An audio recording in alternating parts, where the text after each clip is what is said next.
예순아홉에 노모가 있습니다.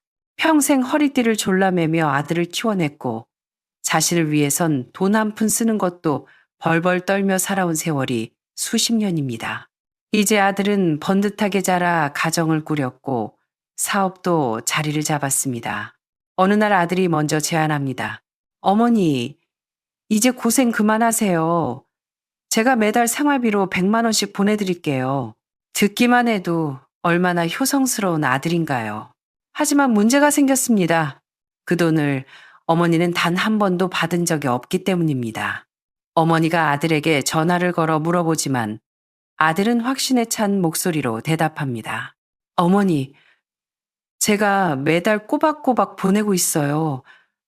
혹시 착각하신 거 아니에요? 어머니는 전화를 끊고 스스로 통장 정리를 시작합니다. 거래 명세서를 뒤적이고 잔액을 확인합니다. 하지만 파고들수록 뭔가 이상합니다. 도대체 그 돈은 어디로 사라진 걸까요? 정말 내가 늙어서 착각한 걸까? 아니면 누군가 내 등 뒤에서 장난을 친 걸까? 어느 오후 어머니가 직접 은행 문을 열고 들어가 CCTV 영상을 확인하는 순간 화면 속에 나타난 인물은 너무나도 익숙한 사람이었습니다. 어머니가 예상치 못했던 진정으로 가슴이 무너져 내리는 순간은 돈이 사라졌다는 사실 때문이 아니었습니다. 그 사건 뒤에 숨겨진 차마 들추고 싶지 않았던 가족이라는 이름의 균열 때문이었습니다. 평범해 보이던 송금 사건은 어떻게 신뢰를 무너뜨리는 재난이 되었을까요? 새벽 3시에 독백 채널에 오신 것을 환영합니다. 이것은 지금 우리 현실 어딘가에서 끊임없이 벌어지고 있는 실제 이야기입니다. 오늘 이야기를 절대 놓치지 마세요. 다 보고 나면 깨닫게 될 것입니다. 소위 효도라는 것도 확실히 확인하지 않으면 그저 보이지 않는 부도, 수표일 수 있다는 것을요. 제 이름은 김영자. 올해 69입니다. 대구 북구의 낡은 5층 아파트에 살고 있습니다. 엘리베이터도 없고 계단은 고양이 통로처럼 좁아터진 곳이죠. 관절이 닳아 삐걱거리지만 아직 정정합니다. 장 보고 빨래하고 가계부 쓰는 것까지 제 손으로 다 하니까요. 은퇴한 지 10년, 매달 나오는 80만 원 남짓한 국민연금이 제 수입의 전부입니다. 넉넉하진 않지만 쪼들리는 삶엔 이골이 났습니다. 아낄 수 있는 건 다 아끼며 삽니다. 오늘은 6월 15일, 달의 중간입니다. 여느 때처럼 새벽 6시에 눈이 떠졌습니다. 미끄럼 방지 슬리퍼를 신고 베란다로 나가 낡아서 회색빛이 도는 커튼을 젖힙니다. 대구의 아침 햇살이 아직 달아오르기 전 빨래 건조대 사이로 비집고 들어온 바람이 얼굴을 간지립니다. 하지만 그 바람이 시원하게 느껴지기는커녕 가슴에 천근만근 돌덩이를 얹은 듯 답답하기만 합니다. 식탁에 앉아 휴대폰을 꺼내 은행 앱을 빱니다. 은행 직원도 놀랄 만큼 저는 스마트폰 뱅킹에 능숙합니다. 지문 인식, 이체, 잔액 조회까지 금방 배웠으니까요. 계좌를 열어봅니다. 연금 80만 원은 어김없이 들어왔습니다. 하지만 제가 진짜 기다리는 돈, 아들 민수가 약속했던 효도비 100만 원은 그림자도 보이지 않습니다. 또 안 들어왔습니다. 천천히 휴대폰을 내려놓으며 깊은 한숨을 내쉽니다. 벌써 10달째입니다. 매달 15일이면 습관처럼 확인합니다. 그리고 확인할 때마다 오늘처럼 연금 외에는 텅 비어 있습니다. 저는 건망증 있는 노인네가 아닙니다. 오히려 젊은 사람들보다 더 꼼꼼하게 기억합니다. 제겐 가계부가 있습니다. 10년 전 은퇴할 때부터 직접 주문 제작한 양장 노트에 콩나물 한 줌 산 것까지 10원 단위로 기록해왔습니다. 제가 착각했다고요? 천만에요. 작년 7월 페이지를 펼치면 또렷하게 적혀 있습니다. 아들 민수, 매월 효도비 100만 원 입금 시작. 그날의 기억은 절대 잊을 수 없습니다. 작년 여름방학 손자 준호가 내려왔을 때 온 가족이 제 집에 모여 식사를 했습니다. 갈비찜에 잡채, 맑은 무국, 그리고 아들이 좋아하는 파김치까지 상다리가 부러지게 차렸죠. 식사 후 민수가 베란다에서 담배를 피우고 들어와 부엌에 있는 제게 말했습니다. 어머니, 저 이제 사업자리 잡았어요. 매달 100만 원씩 보내드릴 테니 맛있는 거 사드시고 편하게 사세요. 더 이상 뼈 삭게 아끼지 마시고요. 저는 그저 고개를 끄덕였지만 그날 밤 설거지통 앞에서 혼자 몇 번이나 웃었는지 모릅니다. 아들을 믿었고 기대했습니다. 하지만 오늘은 6월 15일. 돈은 또 오지 않았습니다. 부엌으로 돌아가 요리를 하면서도 온통 그 생각뿐입니다. 냉장고에서 어제 먹다 남은 양배추 반 통과 계란 2알을 꺼냅니다. 양배추를 종이처럼 얇게 썰고 약한 불에 볶습니다. 기름은 아주 조금만 두릅니다. 제가 구두쇠라서가 아닙니다. 아끼지 않으면 불안해서 견딜 수가 없기 때문입니다. 원래대로라면 그 100만 원으로 이렇게까지 궁상 떨지 않아도 되었을 겁니다. 특가 전단을 뒤지지 않고 먹고 싶은 걸 사고 고장난 선풍기도 새로 바꾸고 손자 생일엔 두둑하게 용돈도 쥐어줄 수 있었겠죠. 하지만 지금은 돈이 없어서가 아니라 제 마음의 바닥이 보이지 않아서 불안한 겁니다. 아침을 먹고 가계부를 펼쳐 적습니다. 6월 15일 아침 계란 2개 500원, 양배추 1영원. 다 적고 나서 효도비 칸을 한참 바라봅니다. 비어 있습니다. 1년 내내 비어 있습니다. 저는 펜을 멈추고 그 옆에 4글자를 적어 넣습니다. 미입금. 자식 닥달하는 부모 되기 싫었습니다. 평생 남에게 패기치는 거 싫어했고 며느리나 아들에게 잔소리꾼으로 보일까봐 손자가 할머니는 포도 한 송이도 안 사 먹는다고 생각할까봐 참았습니다. 하지만 이건 너무 오래됐습니다. 액수도 큽니다. 한 달에 100만 원, 10달이면 1력만 원입니다. 주택담보대출이자 날짜도 칼같이 기억하는 제가 이런 큰돈을 잊을 리 있겠습니까? 초인종이 울립니다. 앞집 사는 이 여사입니다. 곱게 차려입고 시장에 새우 사러 가는데 같이 가자고 합니다. 저는 고개를 저으며 이가 안 좋아서 새우 못 먹어 라고 둘러댔습니다. 이 여사가 웃으며 말합니다. 아니, 아들이 건설 사업한다면서? 한 달에 못해도 1,000만 원은 벌 텐데 형님은 나보다 더 팔자 편하게 살아야 하는 거 아니오? 웃음이 나오지 않습니다. 그저 습관이 돼서 돈 쓰는 게 어색해 라고 말했습니다. 이 여사가 더 말하려는 걸 가스 불핑계로 돌려보냈습니다. 설거지를 마치고 베란다에 빨래를 널고 앉았는데 가슴이 꽉 막힌 듯 답답합니다. 휴대폰을 들고 한참을 망설이다 결국 아들 민수의 번호를 눌렀습니다. 신호가 몇 번 가기도 전에 아들이 받습니다. 목소리가 급합니다. 어머니, 저 지금 회의 중이에요. 그래, 바쁜데 미안하다. 다른 게 아니고 그 100만 원 아직 안 들어온 것 같아서. 아들이 잠시 멈칫하더니 말합니다. 그럴 리가요. 제가 매달 15일에 자동이체 걸어놨어요. 제 통장엔 나간 기록 다 있다니까요. 어머니 카드가 문제 있는 거 아니에요? 아니면 은행을 잘못 보셨거나. 저는 목소리를 낮췄습니다. 내가 다 확인했다. 정말 안 들어왔어. 아들이 한숨을 쉬며 말합니다. 알았어요. 이번 주말에 지은이랑 같이 내려갈게요. 가서 같이 통장 확인해봐요. 됐죠? 지금 당장 확인하고 싶었지만 꾹 참고. 그래. 하고 전화를 끊었습니다. 통화 목록을 멍하니 바라보았습니다. 솔직히 제가 착각했을 수도 있다고 생각 안 해본 건 아닙니다. 은행 전산 오류일 수도 있고 제가 모르는 금융용어가 있을 수도 있겠죠. 하지만 10달 동안 안 들어온 게 우연일까요? 아들은 저렇게 당당한데 도대체 어디서 문제가 생긴 걸까요? 전산 오류일까요? 아니면 더 깊은 무언가일까요? 상상하기 두려웠습니다. 그 선을 넘으면 다시는 돌아올 수 없을 것 같아서요. 하지만 더 이상 이 의구심을 삼키고만 있을 수는 없었습니다. 주말은 생각보다 더디게 왔습니다. 6월인데도 마음이 조마조마해서인지 덥게만 느껴졌습니다. 민수가 온다고 해서 가계부를 3번이나 다시 훑어보고 통장과 카드를 다 꺼내 확인했습니다. 싸우자는 게 아닙니다. 확실히 하고 싶을 뿐입니다. 100만 원은 제 욕심이 아니라 제 노후의 자존심이자 안심하고 살 수 있는 미천이니까요. 약 살 때 싼 것만 찾지 않아도 되는 권리니까요. 토요일 오후 부엌에서 쌀을 씻는데 초인종이 울렸습니다.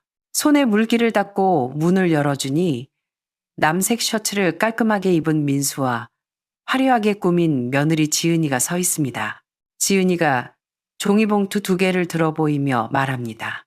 어머니, 좋아하시는 롤케이크랑 저기 유명한 찻집 매실차 사왔어요. 자연스럽게 웃는 모습에 저도 따라 웃어 보였지만 마음은 편치 않았습니다. 아이고, 뭘 돈 쓰게 이런 걸. 말은 그렇게 했지만 머릿속엔 가계부 생각뿐이라 목소리가 기어 들어갔습니다. 차를 내왔습니다.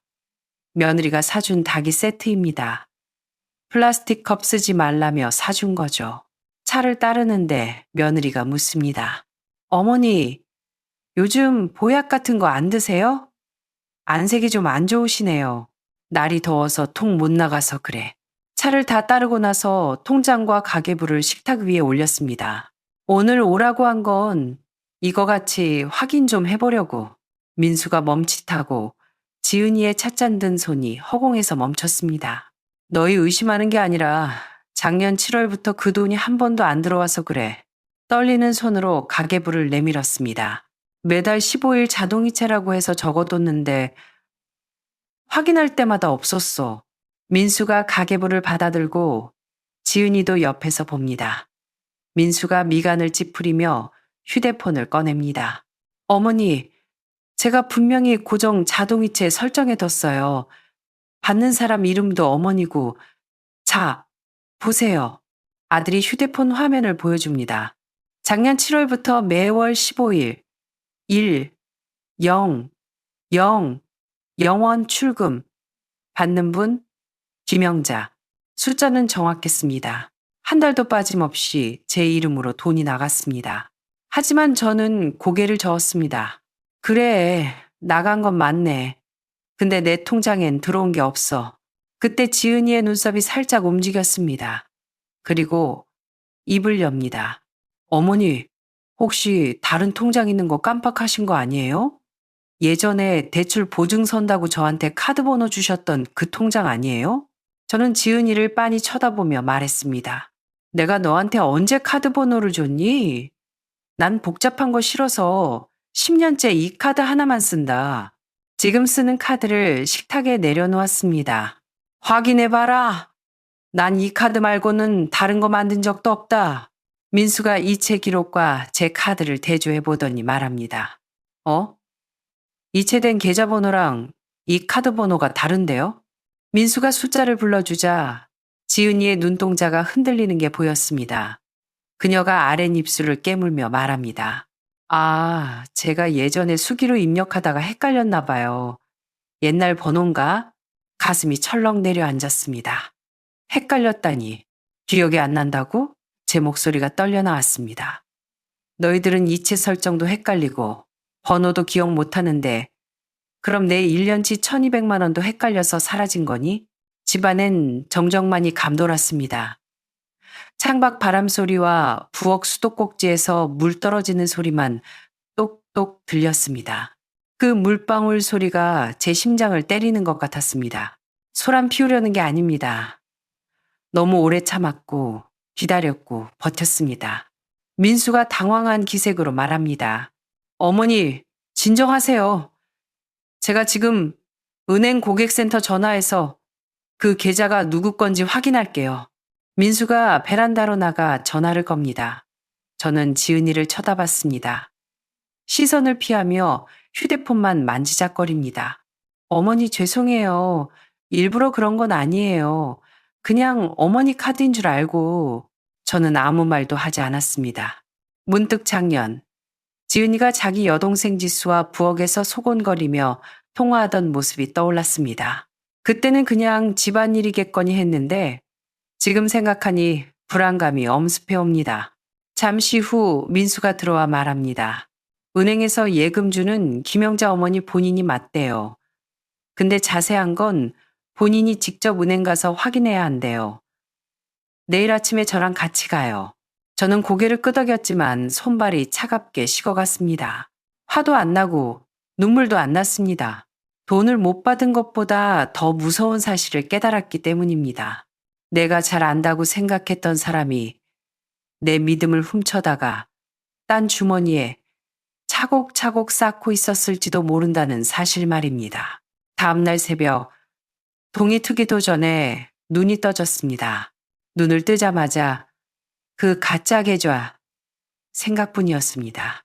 내 것이 아닙니다. 십수년을 한 은행, 한 지점, 한 통장만 써왔는데 어떻게 모를 수 있겠습니까? 일어난 김에 옷을 챙겨 입었습니다. 춥지 않은 날씨인데도 마음이 춥습니다.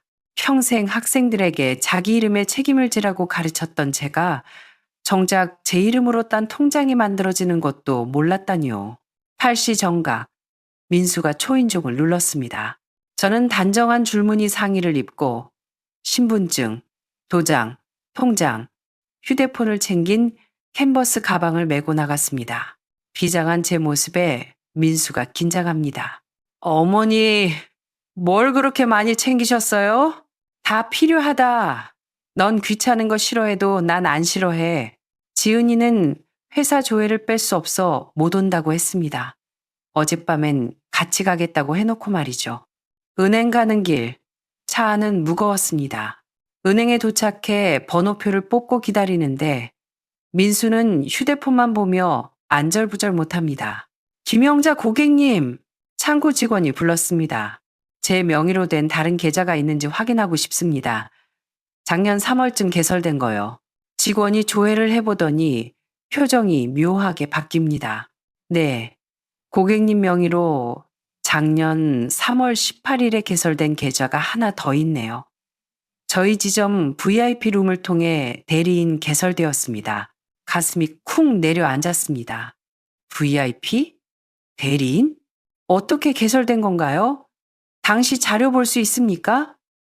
민수가 급하게 묻습니다. 직원은 상사를 불렀고 말끔한 정장을 입은 여자 지점장이 나와 우리를 VIP 상담실로 안내했습니다.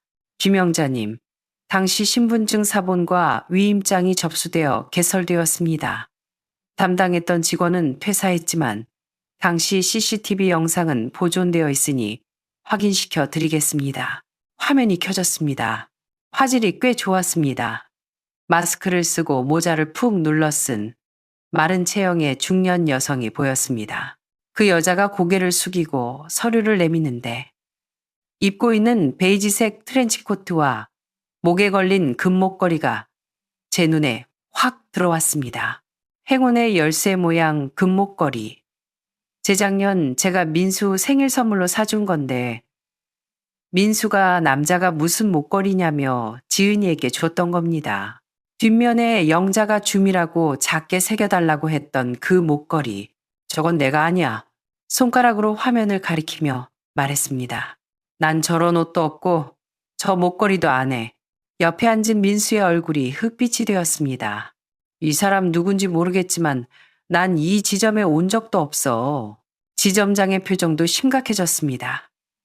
경찰에 신고하셔서 수사하셔야 할 것 같습니다. 저는 당장 신고하겠다고 하지 않았습니다. 머릿속이 복잡했습니다. 이건 단순한 은행 실수가 아닙니다. 화면 속 여자의 손가락, 살구색 매니큐어가 칠해진 손에 낀 얇은 백금 반지, 지은이가 끼고 다니던 것과 똑같았습니다. 은행을 나왔을 때 햇살이 따가웠습니다. 민수는 말 한마디 없이 운전대만 잡고 있었고 이마엔 핏대까지 섰습니다. 집에 도착하자마자 민수가 지은이에게 전화를 걸어 당장 오라고 소리쳤습니다. 10분도 안 되어 지은이가 왔습니다. 들어오자마자 묻습니다. 어머니, 뭐 잘못된 거예요? 또 은행 실수래요? 민수가 낮은 목소리로 하지만 끓어오르는 분노를 억누르며 말했습니다. 어머니 명의로 가짜 계좌 만든 사람 CCTV로 다 보고 왔어. 베이지색 코트에 금목걸이, 그리고 그 반지 낀 여자. 지은이의 얼굴에서 핏기가 싹 가셨습니다. 어머니 신분증 도용해서 VIP 대리인으로 몰래 계좌 트고 내가 보낸 돈 10개월 동안 이 400만 원 꿀꺽한 사람 너지? 한국 돈으로 환산시 월 100만 원, 10개월, 일, 0만 원, 두하기, 알파로 계산해야 하지만 원문의 24만 대만 달러는 약 1령만 원이므로 그대로 1령만 원이라고 가정하거나 물가 반영하여 이 0만 원 수준으로 설정. 여기선 이 0만 원으로 통일. 내가 보낸 일 0만 원 너잖아. 지은이가 무릎을 꿇고 울기 시작했습니다. 여보, 어머니, 제가 일부러 그런 게 아니에요. 제 동생 지수가 빚쟁이들한테 쫓겨서 중내산에 해서 제 명의로는 더 이상 대출이 안 돼서 급한 마음에 그래서 어머니 명의를 훔쳤어? 민수가 고함을 쳤습니다. 잠깐 쓰고 채워 넣으려고 했어요. 정말이에요. 제가 쓴 거 아니에요. 지수 빚 갚는 데 썼어요. 저는 조용히 듣고만 있었습니다. 지은아, 제가 입을 열었습니다. 넌 내가 가계부 검사 안 하고 앱 같은 거 잘 모를 줄 알았겠지. 그래서 맘 놓고 썼겠지. 근데 넌 하나만 알고 둘은 모르는구나. 내가 평생 학생들에게 가르친 게 정직이야. 네가 가져간 건 돈이 아니라 내 믿음이야. 민수는 경찰에 신고하자고 날뛰었지만 지은이는 감옥만은 안 된다며 빌었습니다. 동생 지수가 한 짓이라며. 저는 경찰에 신고하지 않았습니다. 대신 법원 가사 조정 신청을 했습니다. 며느리 핑계대고 숨어버린 처제, 지수를 제가 직접 찾아냈습니다. 동네 미용실 앞에서 통화하고 있는 그녀를 찾아가 말했습니다. 도망가도 소용없다. 감옥 보내진 않으마. 대신 각서 써라. 내 돈 10원 한 장까지 다 갚아라. 그녀는 울면서 각서에 서명했습니다. 조정 기일 날 법원 조정실. 지은이는 매달 20만 원씩 갚겠다고 했습니다. 0만 원을 갚으려면 50개월, 4년이 넘게 걸립니다. 제가 일기장 같은 가계부를 꺼내 읽어 내려갔습니다. 7월 15일 효도비 미입금, 8월 15일 미입금. 그 소리가 조정실을 가득 채웠습니다. 돈 문제가 아니다. 늙은 내가 자식들 눈치 보느라 밥 한 끼 제대로 못 사 먹고 이가 아파도 참으며 기다린 그 시간들이 억울해서 그런다. 제 말에 지은이가 엎드려 오열했습니다. 어머니, 잘못했습니다. 정말 잘못했습니다. 사과는 받으마. 하지만 돈은 지수가 갚든 네가 갚든 10원도 빼지 말고 갚아라. 하루라도 늦으면 바로 법대로 한다. 조정이 끝나고 며칠 뒤 제 통장에 1령만 원이 입금되었습니다. 보낸 사람, 아들 민수, 메모, 효도비 상환. 어머니, 죄송합니다. 아들이 대신 갚은 겁니다. 베란다에서 빨래를 널다가 문자를 보고 한참을 울었습니다. 이 돈은 단순한 돈이 아닙니다. 제가 노망난 노인네가 아니라는 증명서이자 제 자존심입니다. 저는 이사를 했습니다. 이 여사에게 말했더니 깜짝 놀라더군요. 어디로 가려고? 실버타운. 깨끗하고 밥도 주고 친구도 있는 곳으로. 북구의 낡은 아파트를 떠나 햇살 잘 드는 신축 오피스텔형 실버주택으로 옮겼습니다.